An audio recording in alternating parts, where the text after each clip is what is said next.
Hi, my name's Kate Usher. I'm a menopause coach and gender equity consultant, and I'm going to share with you some of the facts and figures around about the menopause so that you can take a look at them and understand what the menopause actually is and make some choices for yourself should you need to in the future. First of all, there is the perimenopause, and we've started to use this term far more in the last 18 months to 2 years. So we're starting to get used to understanding that there are different parts to this.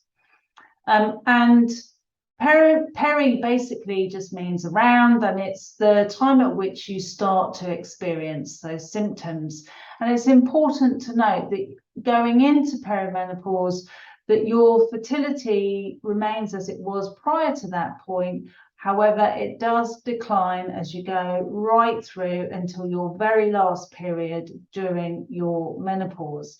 Now, menopause itself only lasts 12 months. It is the 12 months from your last period. But because of menopause and the way that it works, we can only view this retrospectively. So you can go 3 months without a period, 10 months without a period, or even 11 and a half months without one. And then you get a period and you have to go all the way back to the very beginning and start all over again. But once you've been through that full 12 months and gone through that gateway, and you know that you've experienced your menopause, at the same time, you pass into your postmenopause, which is where you remain for the rest of your life. Now, at the bottom there, I've written symptoms last for on average 7 years, but realistically, this is incredibly variable. And there is some discussion at the moment saying that the average duration of perimenopause is 4 years. I speak to women every day who are in excess of 10 years. I'm at this point that I'm recording this, I'm in my 8th year. So absolutely, it does go on. So it's important to note that when you become postmenopausal, your symptoms don't just stop.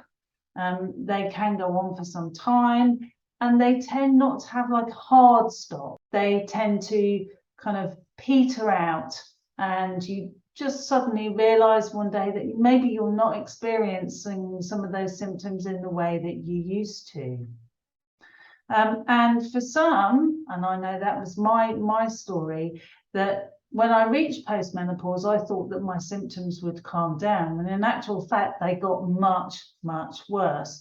So this is incredibly variable. It is a unique experience for every person going through this.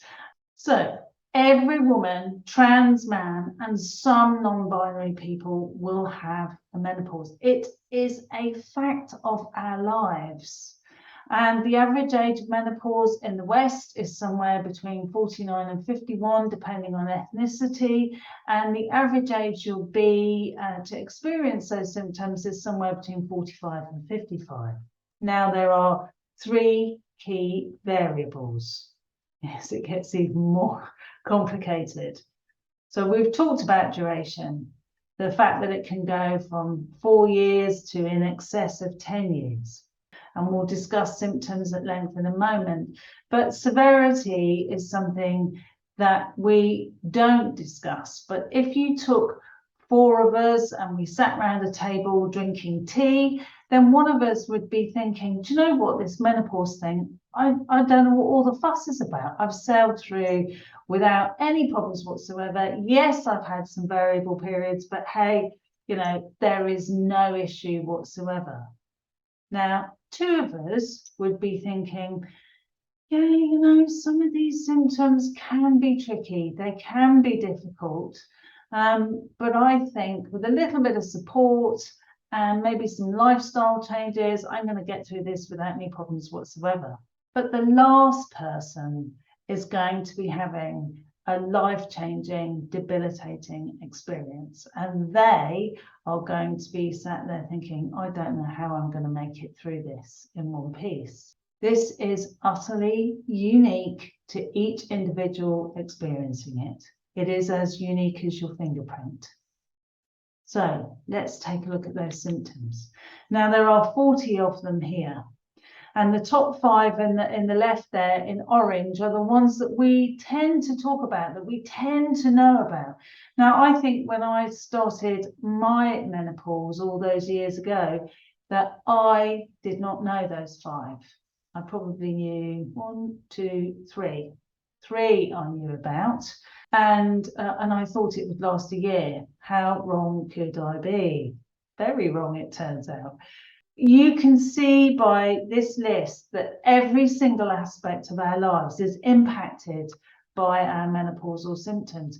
And we are starting now to talk far more about the issues around anxiety, depression, panic attacks, loss of confidence, loss of memory, the impact on our levels of concentration.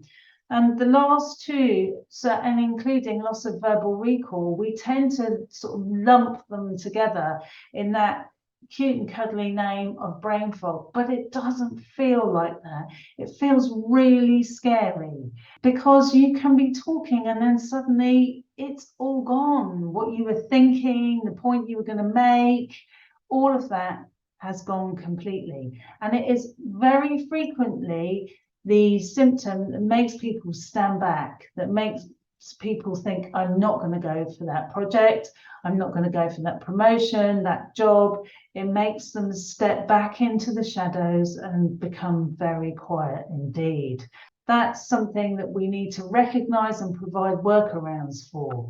And it is something that we can manage within the workplace. We are also starting to talk more about the fatigue, the insomnia, the sleep issues, and that's a mixture for many of insomnia and night sweats, where women and those experiencing it are woken many times a night, drenched in sweat. We have to recognise the impact and the breadth of this experience and actually take it into account. Because once we understand what this might be, we are arming ourselves to make choices for ourselves should we need to. So should we be that one person who's having a really hard time, then once we recognise it, we can do something about it.